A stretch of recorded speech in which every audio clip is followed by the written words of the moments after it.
name's Jill Noland and I'm the Foster Advocate on the Bristol Safeguarding Adults Board. The board last met on the 3rd of February. There were a number of documents presented at the meeting for sign-off, and most relevant to the voluntary sector is the Adult Safeguarding Guidance for External Agencies. I've read this document and I've provided my feedback to the board, but my opinion is that this is an excellent document. It's clearly written and it explains necessary procedures for all agencies who are in contact with adults at risk.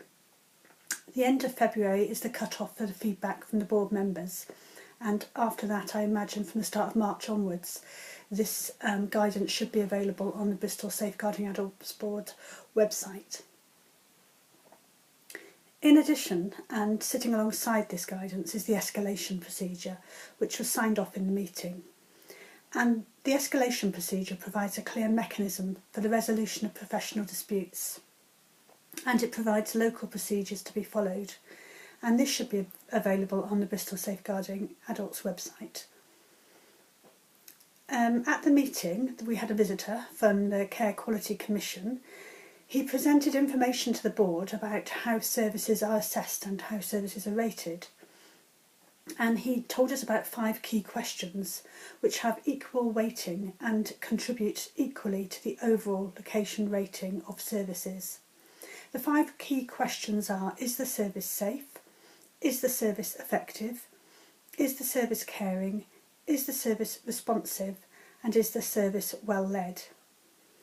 At least of 2 of these key questions would normally be rated as outstanding, and 3 would be rated as good before an aggregated rating of outstanding could be awarded.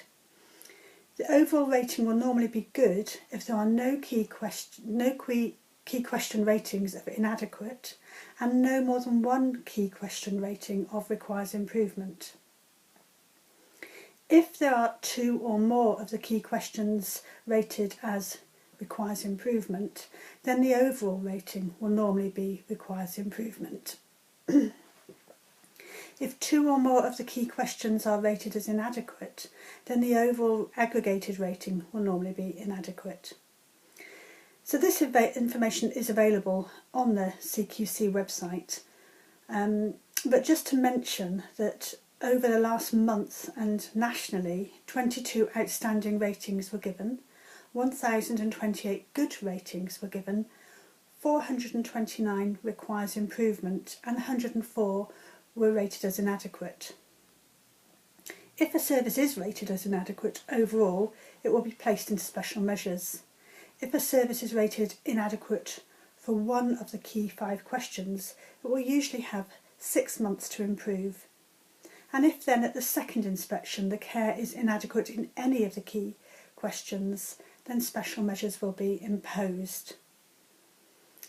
So I hope those items are interesting to those voluntary sector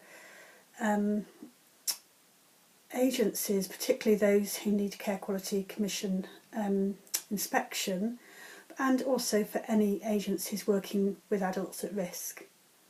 The next board meeting will take place on the 4th of May.